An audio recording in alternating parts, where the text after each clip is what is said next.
Hello and welcome to Bringing Education Home. I'm Herb. And I'm Christina. And together we bring you experts and ideas to help grow healthy, happy, successful families that are both inside. And outside the box. If you like the show, be sure to follow Christina on Facebook. And please leave us a like review on your favorite podcast platform.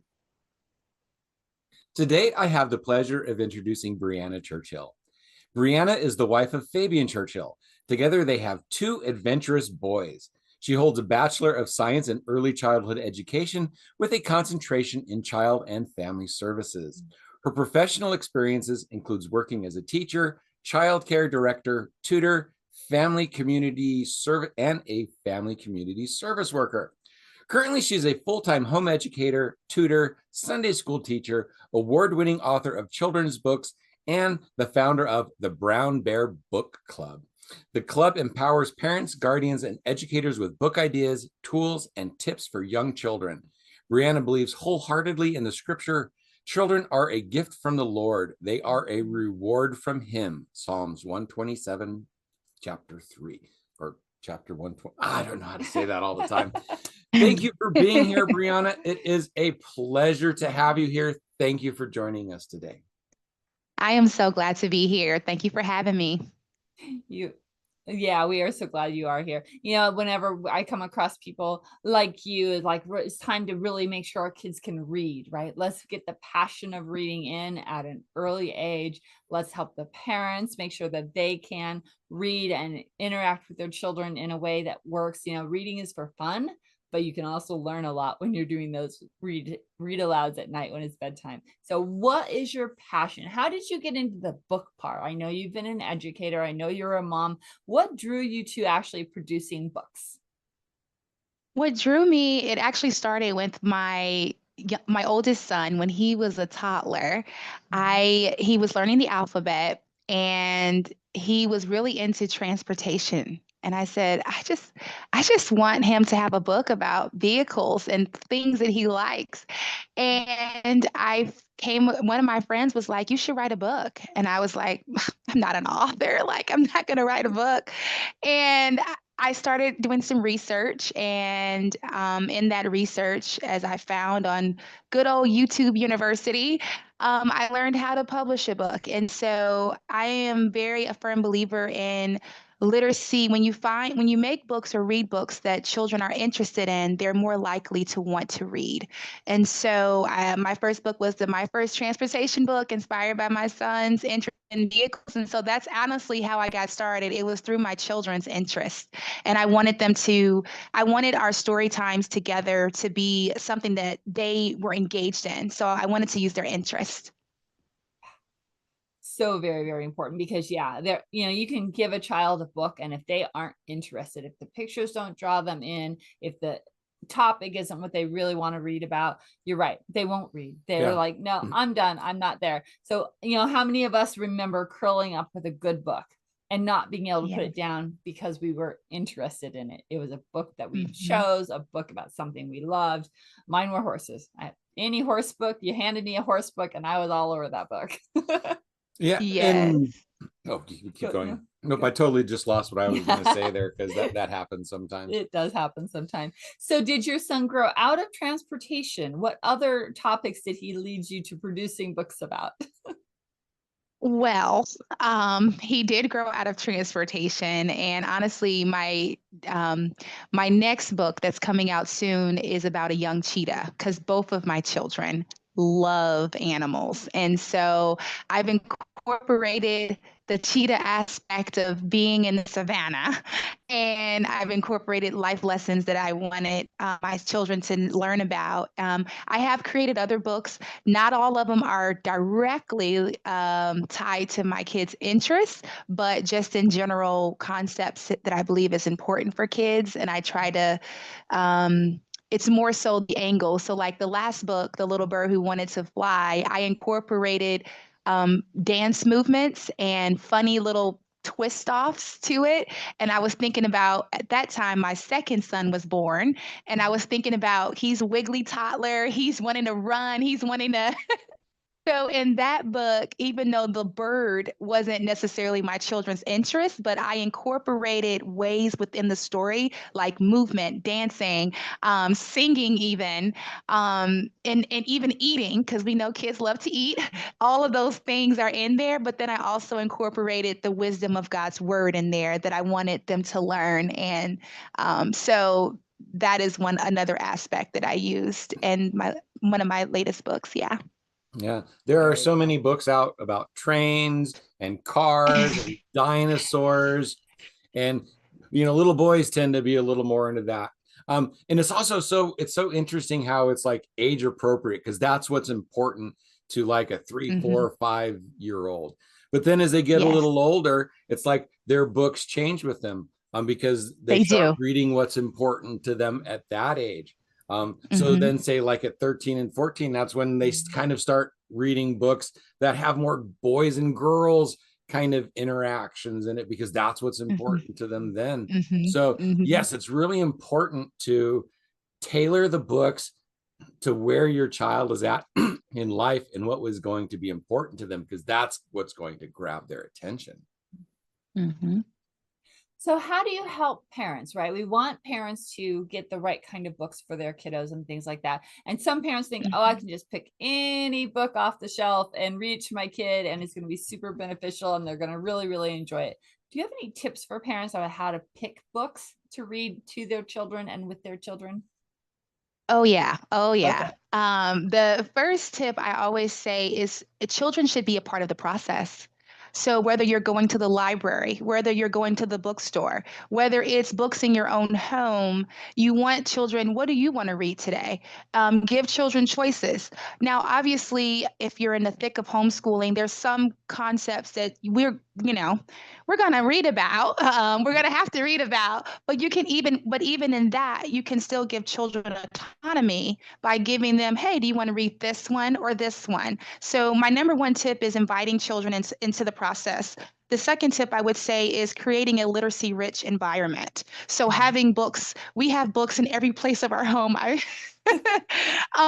Having books in your living room, having books in your if you have a play area in their bedroom, having books even in the car. I have books that I keep in the car, and my kids, a lot of times the books that I keep in the car, it's books that my children are already interested in. So like for example, my youngest son, which this threw me for a loop, he's gained an interest for history, and he loves reading about tales about Americans, and he's only 4.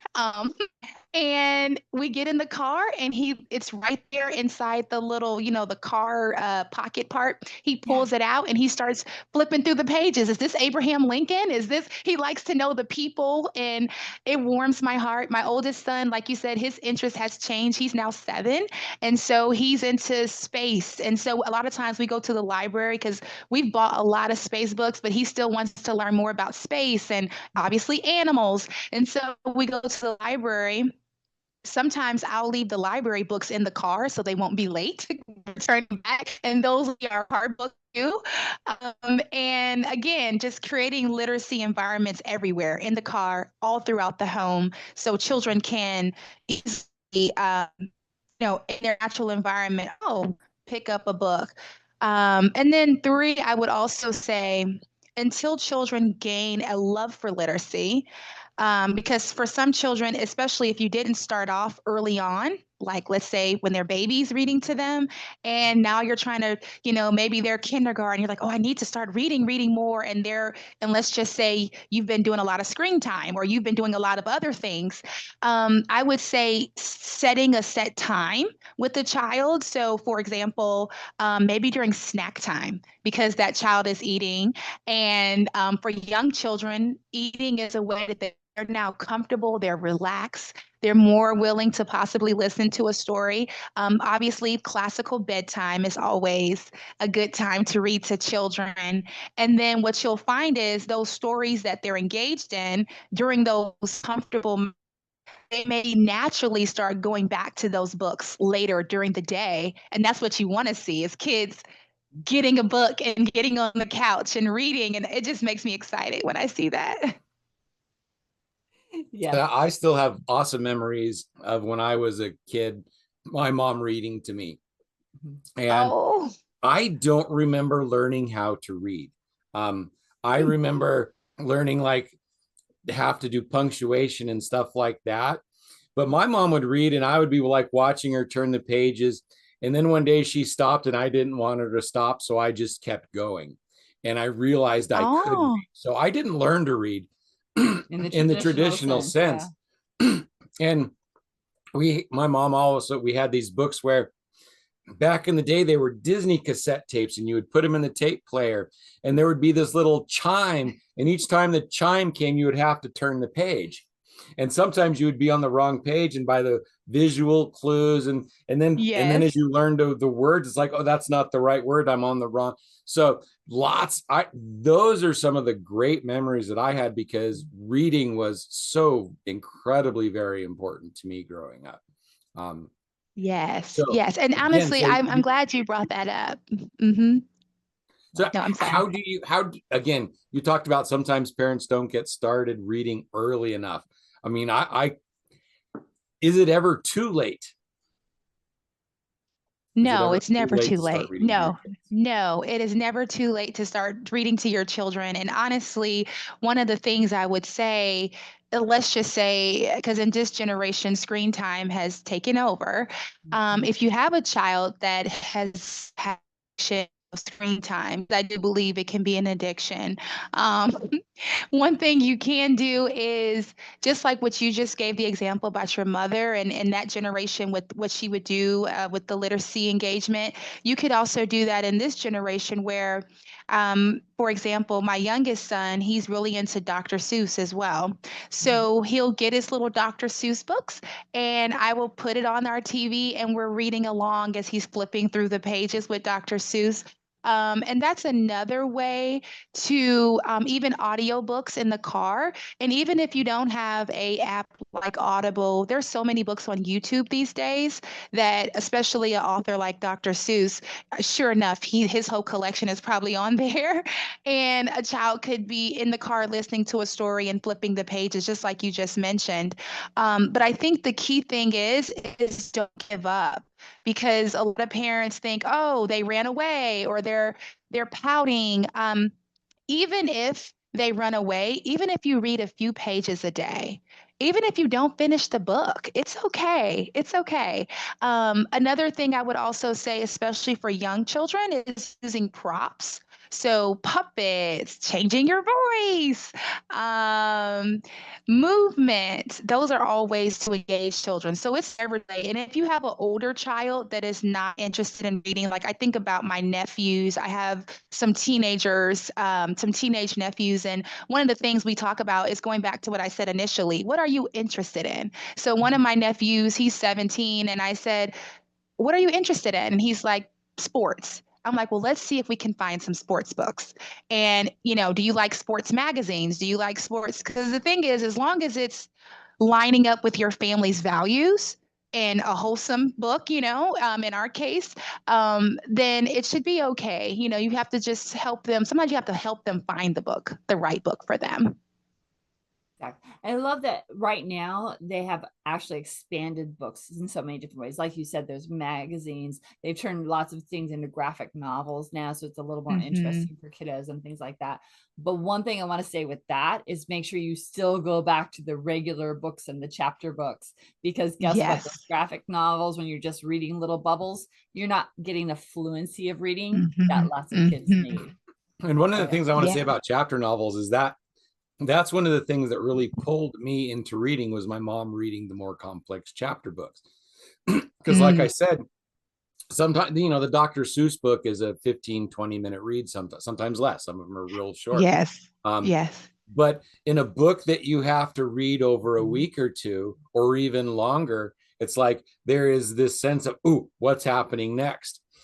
And kids don't get that a lot, even in television these days, because if No. the show's not serialized and they can't binge watch it, they'll just wait a couple of years until they can watch it all at once, because they can't wait a week at a time. Like us who are growing up on a cliffhanger would be like all week we would be talking about it in school. about we can't wait till the next time that show comes on.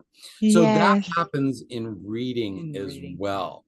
And so Yes. again, I'm not sure what age, but I know that my mom was reading chapter books before I could read. Yes, yes. We read, for us, the Bible is a huge one for our home, and that's a huge chapter book. Yes. That was a huge chapter And so book. it's a huge one, and you're absolutely right. And I would almost say, don't be afraid. I think even when your child is a baby, don't be afraid to read chapter books. Don't be afraid to. Yeah. So what kind of activities can a child be doing while while the parent is reading that chapter book? Because some kids, we don't want them sitting still all the time. Sitting still isn't good, especially for little ones. What can they do while they're listening to that chapter book? So I would say, again, going back to food, we do a lot of breakfast and literacy books. We start because it's just a lot of times when we're reading at the table, particularly in the morning, if I'm reading to my children, it stirs up conversation too. So even if we read a little bit, then after that, and everyone's still eating, now we have a conversation starter of what we just read about. So food, of course. And then second, I would say even just for young children, really anything. They could be block building as you're reading. They could be manipulating Play-Doh as you're reading. Even I would call it, this one would be a little bit harder, but I would say even outside. Sometimes I take my children not to the typical playground, but just an open field where it's not a whole lot of distractions. And we'll read outside. I'll have like my little basket and we'll sit outside or read by a lake. And just that's just a calming environment. And they could be looking around in the environment as you're reading. So those are some cool ways. And if it seems like they're not paying attention, my mom did this a couple of times. And if I got out of earshot and started missing the story, I would come back with an earshot. It didn't look like I was paying attention, but again, I had to keep busy. And if I got too far away and I started missing words, I would start playing closer. So, again, even if it start speaking quieter and see if they say, "Mom, speak up," lots of things. Yes. And one other Yes. thing is if they like being read to, and then as they get a little older, they seem to put the books down. A lot of times it's because they missed something in reading, and reading is uncomfortable for them. They love it, they want to do it, but it became uncomfortable and they don't know how to ask for help. So if your child doesn't like reading, it could be because they just haven't found the material they want. Or it could be that they're really excited, but they're just so frustrated and it's uncomfortable because they missed something and they don't know. So again, as you're reading with your children, pay attention, and because this is the key fundamental thing for the rest of their life for learning. That is so true. That is so and true. the reading brings in the love of learning. So don't let this one go. Stay consistent. Yeah, exactly. So in your research, getting ready to write your books and things like that, what were some of the key things that you wanted to make sure your books had, whether it be phonics or rhyming or whatever else is that really helps kids learn how to read? What were some of the key components you really wanted to put into your books?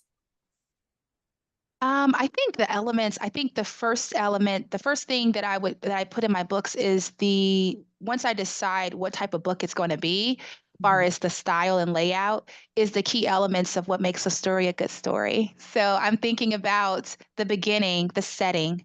I'm thinking about what is going to keep the child engaged throughout the story. So the conflict, because children love to, when you have a story that has a little bit of a conflict or a little bit of a cliffhanger, that child is now like, okay, what's going to happen next? Is it going to happen?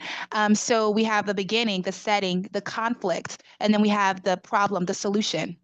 And so I look at what makes in the children's book world, and even just in literature period, you're looking at the elements of what many would consider are critical elements of what makes a story a story. And so those are the key things. And so far, I do think rhyming is super important, but I don't have any books right now that rhyme, just because in the publishing world right now, they don't prefer it. It's kind of interesting. I know, I know. And the reason why, from what I've been told, is because when you have books that you are looking to sell in other countries, they don't translate very well. And so it's more of a marketing thing, I think, in the publication world. Um, but I actually love writing poetry. So I do think one day I will have a book that rhyme, but I do think rhyming is very important to phonetic awareness. And I do a lot of rhyming games at home. We sing a lot. And so, yes. Mhm.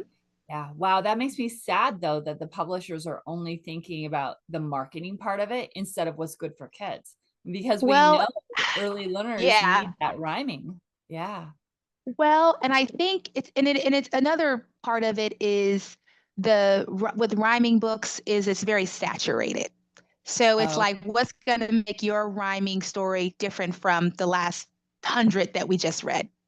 okay. So it's not that they see the importance of rhyming, but you just have to have, and I'm self-published, so I really don't have to play by these rules, but it's just something that when you are looking at different publications, you constantly see, you know, Yeah.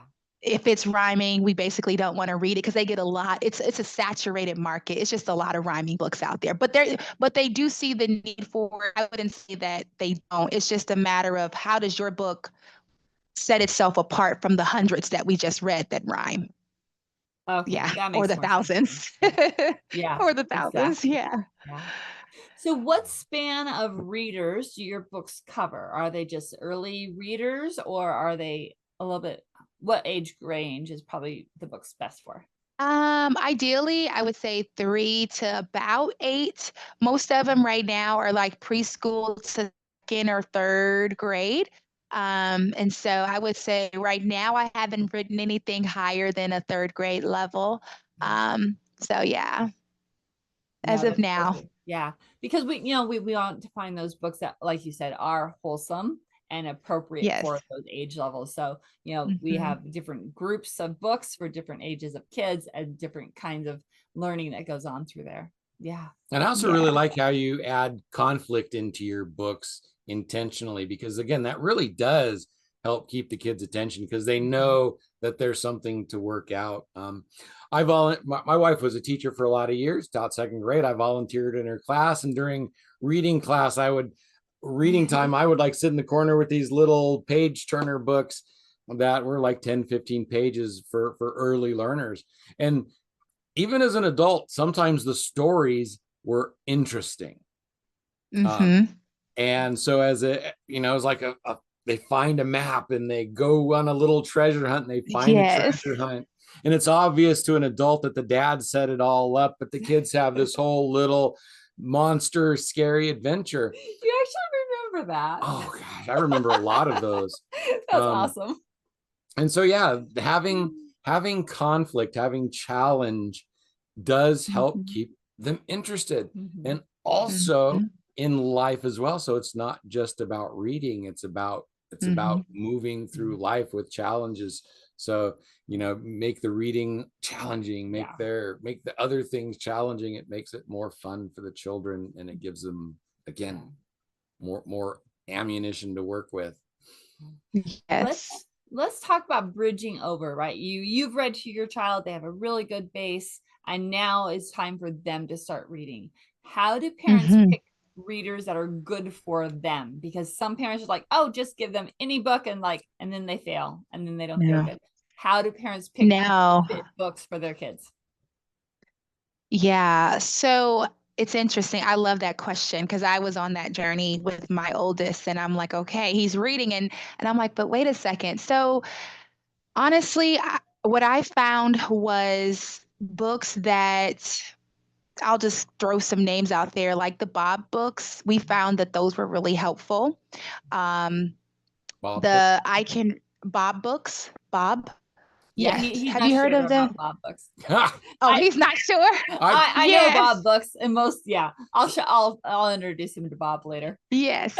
Yeah. So, Bob books, I mean, for us, it was finding a series. So what I would encourage parents to do is number one, to find out, you go with the pace of your child. So just because it says that it's a certain level doesn't mean that your child is at that level. So for me, I was testing out different, because the guide that we used that taught my oldest child to read, used the science of reading. So when he learned to read, he didn't just learn by looking at the pictures, he sounded out words. And so, finding books that would complement his journey and not like, I don't want to say them backwards. And so, we started with the Bog book series. That was where we started. Then we went on to the I Can Read Biscuit series. Then we went on to, some of the more popular series I didn't find very helpful because they don't always, even though it says beginner reader, sometimes it's not beginner reader. Exactly. So I really would just say for parents, you really kind of have to test it out with your child and let them read and see, okay, I'm really struggling. Um, and then if they are really struggling, let's look at another series or let's take a step back if it is a leveled book. But it's a huge market, and honestly, you just have to do research. But for me, the Bob book series I really liked because there are different sets of them, and you can kind of see, okay, well, this didn't work out. Now I will say my oldest child was not very interested. So my oldest child is very much so interested in nonfiction books. He reads fiction books. He does read fiction books, but he's like, I want to read this space encyclopedia. And I'm like, okay. um, I kind of had to, so I didn't deny him of checking out books from the library or even purchasing books I bought that are more advanced. Because I'm like, you know what? Exposure is exposure. He's going to get there. This is what he enjoys. But again, going back to my first point, I also start looking for, okay, what are some beginner readers that might include space, but that are at his level? What are some beginner readers that might include animals that are at his level? And then, but then I also introduce him to other books and just see how it goes. So it's really, for me, it was kind of, for my husband and I, it was kind of like a test and trial, honestly. Yeah. Yeah, I was all over the place as a reader too. So yeah, play.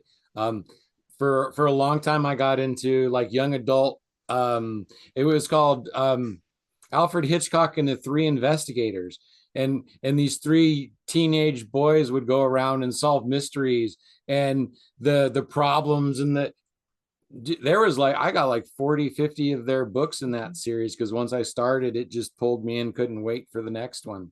And so there, yeah, and then I got into science fiction. And it's really interesting because it's like the vocabulary you get when you're in space is so much different than the vocabulary you get when you're with animals. It's so much different than the vocabulary you get when you're dealing with biographies and nonfiction stuff. Yes. And so Yes. vocabulary, I think, is really what started my passion for it because, ooh, what does this word mean? Ooh, what is, Yes. I figure it out. So not only is there reading, but at the variety of reading brings you vocabulary. And that vocabulary is such a big key into expanding your world as well. Yes. So how Yes. do you bring new vocabulary, or how does your children work Yeah. with vocabulary? Do you like Yes. have, because I mean I got to the point where I'd be like going Reader's Digest, and every week, every time I'd like flip through the big, see how I would do on their 20 vocabulary word test. And that was pretty much the only thing I would read in the magazine is the vocabulary tests. That is really cool. Yes. So we do a lot of we kind of couple reading and vocabulary together. So, for example, we just read a book this morning about whales, and it had a glossary in there. And so that has been through reading, as we come across words, we naturally just start looking up what they mean. And a lot of times he'll just ask me, what does that mean? Or what does this mean? And so for us, it's through the natural reading that we began to discover new words and look up definitions. And so that's been the easiest way. Um, and my husband recently just brought in a big book. It's a college readiness vocabulary book. And my sons are, they're young, but he's like, we start looking through it and he's like, I think I'm going to just start teaching them different words. And I'm like, you know what? Yeah. So it's an ancient looking book. Like it's not beautiful at all, but it has a lot of rich literacy rich words and enriching words. And so I know that's something that my husband said he wants to do with the boys. He's like, let's just go ahead and start introducing these words. So even outside of reading, like through stories, for me, homeschooling during the day when my husband's at home, it comes naturally for me to address it as we're going through the day. And then my husband has things that he does with them when he gets home, such as this new thing he wants to do with them. We do the same thing with Spanish. He also helps them with Spanish in the evenings. Like, yeah, learning new words. We're learning as a family. That is so much fun. And that's, part of the homeschool journey for many people is that, yeah, you learn together, you get interests together and you start learning new things. And like we've talked a little bit about, the children start bringing the education, bringing the learning to them because of their interests and things like that. Yeah, I'll get into conversations or I'll be watching a video or I'll even be reading something and I'll see a word and it's like, in my mind, this word means this, and the way they're using it in this sentence doesn't seem right to me. So I'll like pop up this thing, and I'll like start questioning the word, and I'll try and figure out, it's like, am I right? Are they using it right? Because again, I get fascinated sometimes with the sentence structure, with the literature, with the actual words, because a little word can have a huge concept behind it. And it's like, okay, I have this word to describe this mountain of information. Yeah. And it's like, now what? Yes. And I've even thought about with their reading curriculum, because there's a lot of new words that we've been going through. And I was like, I'm thinking some of these words we can even start pulling out and try to start using it in our daily lives, because I think that would be good too. So it's not just only when we're doing our reading lesson that they're seeing these words. I mean, they may see it in the story once or twice, depending on how many times we read it, but to start using some of these words in natural conversation. Yeah. I love that too. And one of the fun things that you can do if you don't have a book around is just create a story. Just like I do a sentence, that's right. And then they add on a sentence, and then you add on another sentence, and then you can add those vocabulary words in, right? And help them use them throughout the story as you're having fun creating the story with your kiddos. That's a great idea. Yeah. Awesome. Brianna, this has been so much fun. I love talking about books and kids and reading, and hopefully our parents have been listening to all these wonderful tips and ideas that are in this program about, how to get their kids engaged and how to keep them engaged and how to help build their skills. So thank you very, very much for that. I know that you have a free gift for our audience. You want to talk about that for just a minute? Yes, I actually have a couple of freebies. So yes, one freebie, especially if you're home, especially for anybody who works with children and homeschooling, is I have a Little Birds Undated Planner, and it has a planner with all the dates throughout the year. I also have it's a Young Cheetahs Win or Lose scripture chart. I have some Bible verse cards, they're conversational cards. And so, yeah, I'm full of freebies. When you join the club for free, you get all access to the freebies that I have going on. Oh, that's excellent. Go ahead and tell the audience how to get a hold of you, how to get into the club as well, because that way, of course, everything will be down in the show notes, but they hear it out loud also. Yes. So the Brown Bear Book Club, you just go straight to the website, www.brownbearbookclub, and you just hit join the club. It's totally free. It's just a newsletter. And then as soon as you join, you get an email right away. And I'm on all social media platforms, so most of them at least. Excellent. Thank you so very, very much for that. Yeah. And, we only brushed it a little bit, but we also, you talked about God and scripture and bringing that in.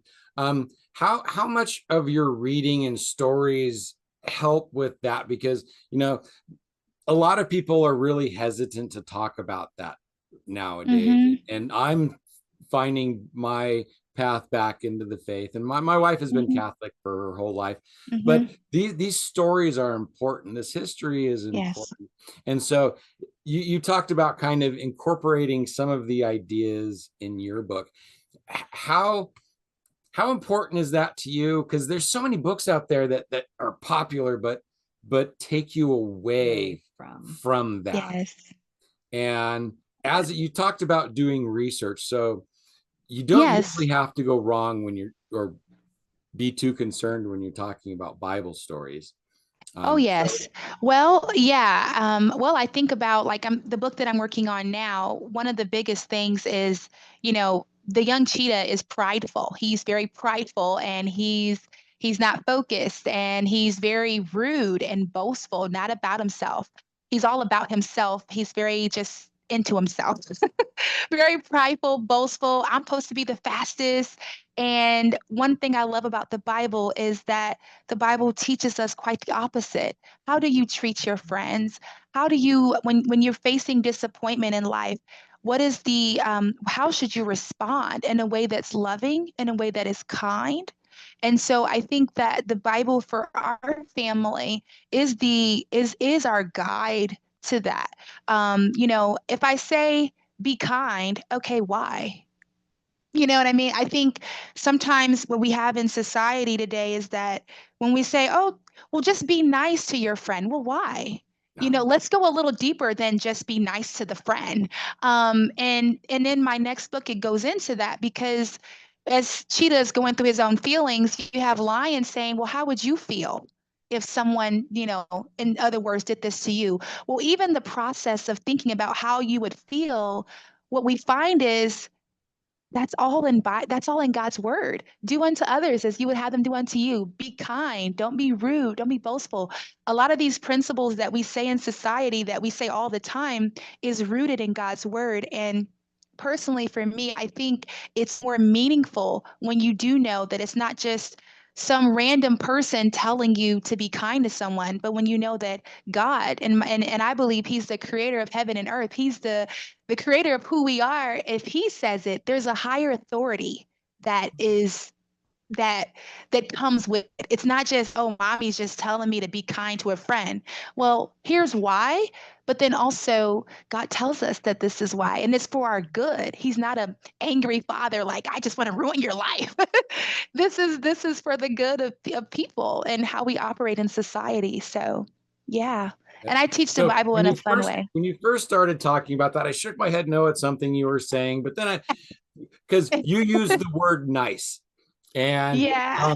That word kind of bugs me because yes, kindness is very key, but being kind is not always nice. And sometimes being nice to someone, you're not being very kind to them. So there is a distinction, and it might just be my vocabulary again. Yes, and I stress being kind too. I was just saying, like, for example, people throw out these words loosely, and but yeah, the Bible doesn't say be nice. It talks about being kind. Kind, yes. And so, yes. So thank you for letting me clarify. So, yeah, I shook my head no, but I didn't. No, if people were seeing that as I wanted to explain that because it's like because sometimes nice is nice, but kindness is if someone's about to reach in and hurt themselves and you jump in and smack their hand away, that's the kind thing to do. It might not be nice. Okay. So there's a weird distinction there, and I just had to bring that up because I didn't want people shaking my head thinking that was towards the kindness. But other than that, completely agree with everything you said, and I'm so happy that you have the courage to stand up and say that in these times. Yeah, I feel like we as a mom, I feel like it's not like it's a kind thing to do or optional thing to do. I feel like I have to because I'm thinking I'm going to be gone one day, and I want to leave my kids with something that they can hold on to because life is not easy. It's not. And it's not easy. And I want to give them something. The word of God has changed my life personally and my husband's life. And I want to be able to share that with them. And my hope one day is that, I mean, they say they believe now, but it's their choice. They all have, when they get older and they start learning more and more, I'm hoping that they choose to hold on to God's word. But I feel like that's part of the legacy I want to leave them. And I want to leave them with hope and something to hold on to. Because this world is it's not always friendly, and life is not always easy. And there's going to be challenges and there's going to be disappointments. And I want to give them truth to hold on to in the face of that. So now, normally Absolutely at this love that. point, we kind of ask you, as we're kind of wrapping up, if you have anything else to say That we that didn't we get. didn't cover, but that was really beautiful. It might be kind of hard to top, but we're going to throw that out there anyway. Is there something that you would have liked to have covered today that we didn't get to? We only brushed lightly on your books. Would you like to add a little more emphasis to your books? Is there something else that you would like to talk about, maybe that we missed that can help you today?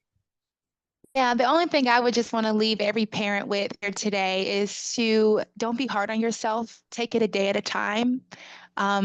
Trust that God puts you in your children's life for a purpose, and don't compare yourself to other parents. It's okay to glean and get wisdom, but be flexible, be intentional, and don't give up. Homeschooling is not as hard as it might seem. It is hard, but then it's also very rewarding. At least that's what a lot of moms have told me and dads have told me along the way who's graduated and sent their kids out. They say it's so worth it. I know it is hard at times, but don't give up and keep going. Know that God has you in your child's life for a purpose. I love that. Thank Beautiful you so message. very, very much. Beautiful Wonderful message. Yes. Well, thank you so much for being here today. Thank you for sharing your passion of books, passion of reading, and tips and tricks for parents who want to do more with that reading with their kids. Thank you so very, very much. And when so many people today just talk about problems and say, oh, I wish it was different, you're out there writing books, you're making a difference, and you're coming out and you're sharing your story. So you've gone out and you fought your dragon and you've got your experience and you're coming back and sharing it with the village. And that is the hero's journey. So you are a hero, you're out and you're saving the world, and then you're sharing it. You're sharing your journey with the people who need to hear it. So thank you very much for what you do. Thank you for being here today.